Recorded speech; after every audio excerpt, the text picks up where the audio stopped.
Who are these enemies of Raila Odinga, political enemies, ganging up against him?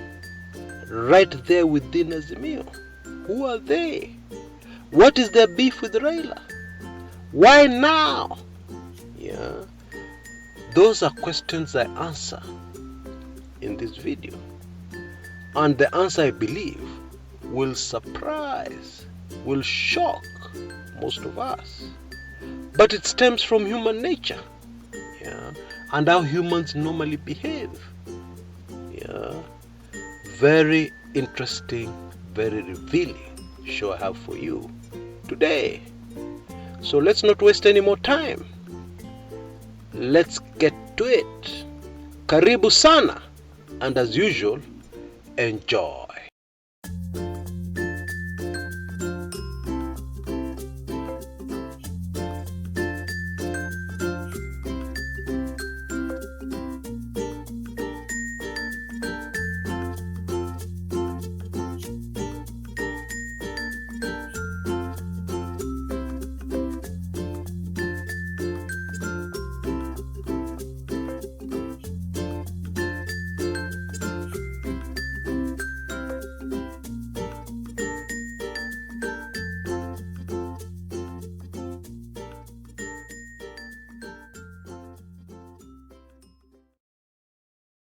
Now, many people don't know this, but it is very normal in politics, anywhere in the world, for people against one particular politician.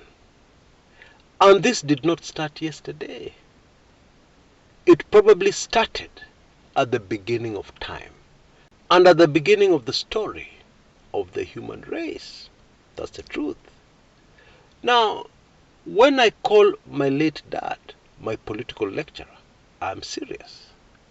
Because apart from the lectures, he had certain books recommended reading that I had to read, yeah, before I came into the lecture hall.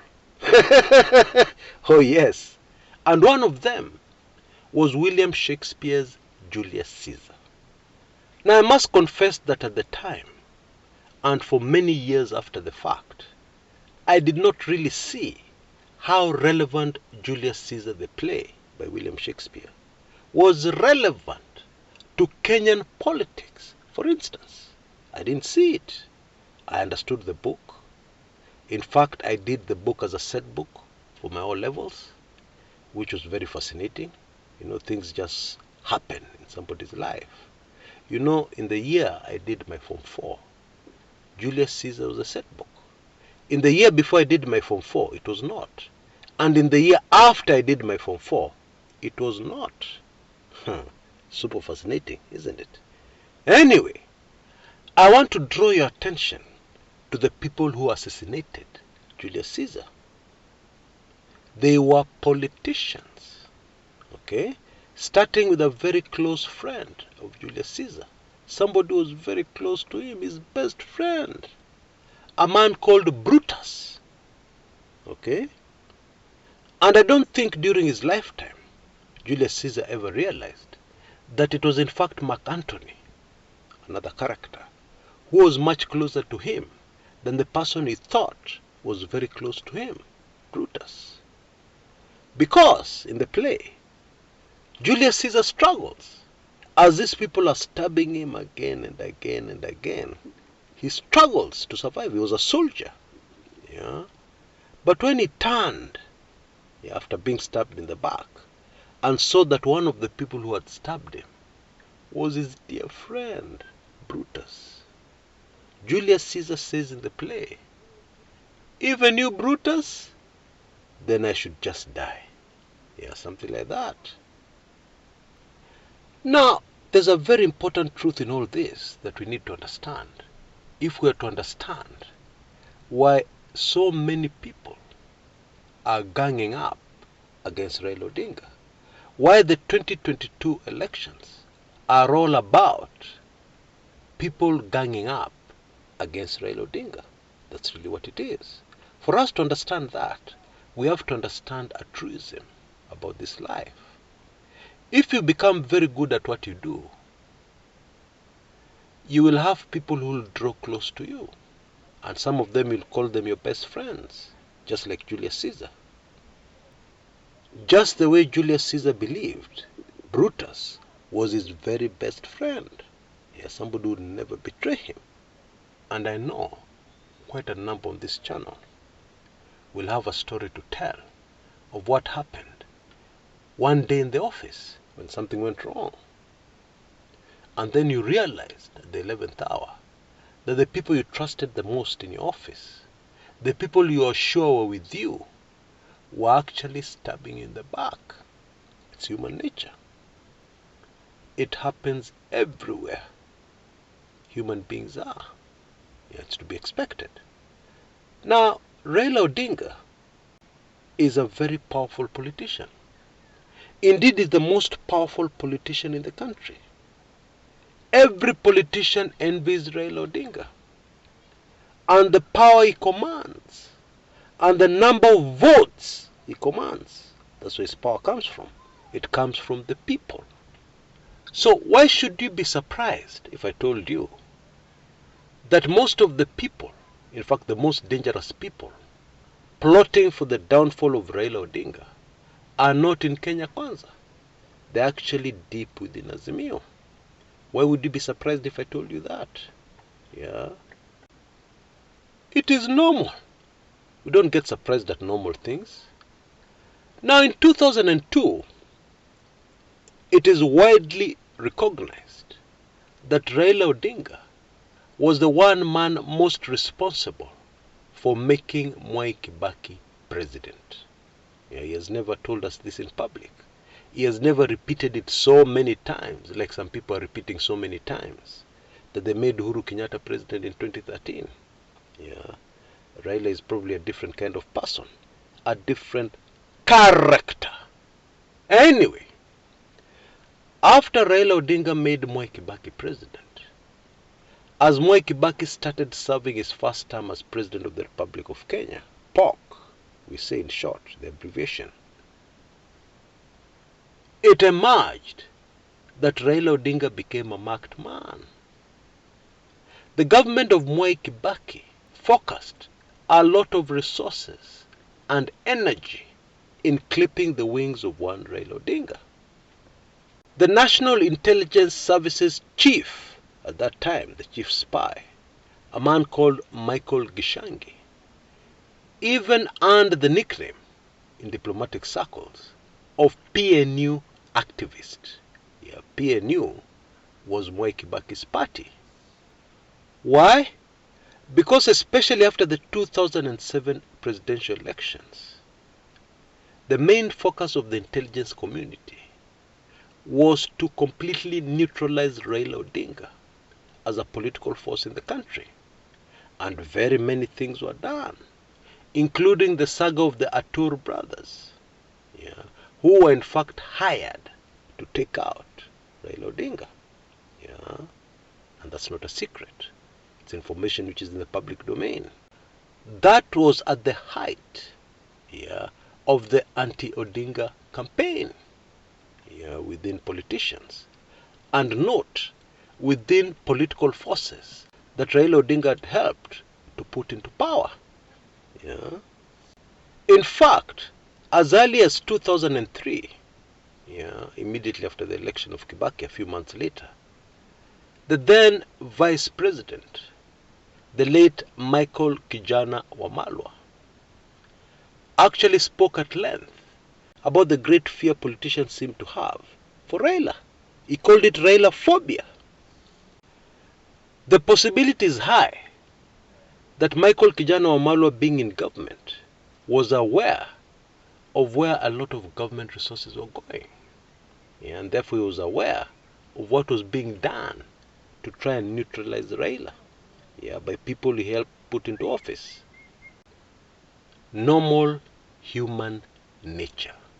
And therefore, if we look at our present political environment, we all need to realize that there are very many people within Azimio who will not hesitate to stab Raila Odinga in the back. And that's normal. It's normal human nature. It's normal in politics the world over. As soon as you become a powerful political force, you will have enemies surrounding you, waiting for you to make a single mistake that they can pounce on, and grab the power you wield, or take advantage of a situation to get into power. That is politics, and that's what really goes on. And so let us not be naive. Let us not believe that all is well, even within Azimio. Let us not believe that even after Raila Odinga ascends to power, all will be well. No, this is politics. Expect anything. And most of all, expect human nature to kick in, which is very normal, as shocking as the results or developments we'll see are going to be. Please remember to share this video widely, and please remember to look at my special offer on Let the Blood Flow, which reveals secrets of how people voted in 2007. And a candidate in 2022 is trying to use the same tactics. You can see details on your screens right now. You'll find payment details in the description area below this video on YouTube. Take full advantage of it before that amazing offer expires, which should be very soon. Until next time, this is Chris Kumekucha. When God gives you a gift, it is not for you. It is not for your family. It is for other people. You're supposed to use your gift to change the lives of other people. And for those who seek happiness in this life, nothing will make a human being happier. Trust me, nothing in this world will make a human being happier than the knowledge that they have changed one person's life forever. Now, I've been very fortunate to have been very gifted by God. And not only gifted, but also trained in the renowned University of Hard Knocks. The harsh university of this life.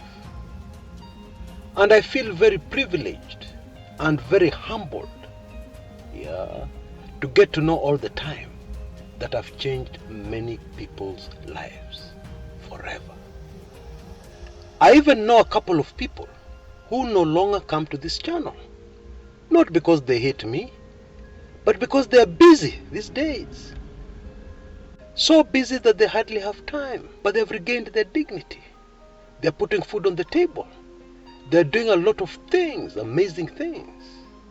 And all thanks to some books I produced, which you can see on your screens right now, that changed their lives. Not only did they get that idea that changed everything, but they also got the skills to be able to sell without looking like they're selling. Because it's one thing to get a brilliant idea to make money, but it's quite another to do it practically and get people interested and get somebody to actually pay you real money for what it is you're offering. It is also one thing to have a business that is struggling, a business operating way below its true potential. That's one thing. And it's quite another to turn around that business so that it prospers. You have plenty of customers. My sincere hope in making this short clip is to influence and change the lives of many more Kenyans, because that is my mandate. That is what I was born to do. And I felt that this is the perfect time. Many people have been hit very hard by the COVID manenos. Life has become very difficult, almost unbearable for some. Some businesses that were making serious money before Corona are now struggling. Others have shut down completely. There is no better time for these two amazing titles have produced. 101 brilliant business ideas or money-making ideas that will thrive in the country called Kenya and well beyond, almost anywhere in the world. And how to get plenty of customers immediately, very quickly. For only $25, you can have both ebooks, life-changing ebooks. And for only $15, you can have only the ideas. Now you can see details on your screens right now. You will find full payment details in the description area below this video on YouTube. Go for it. I highly recommend it. And I have a suggestion. Maybe you're okay. You're doing okay. I would suggest that you get it for a friend. You get the books for a friend, a relative, or somebody you know who is having it very difficult right now. It'll help them. It'll change their lives. And you'll have helped me to touch one more life, to change one more life, because that is my mission. Asante sana.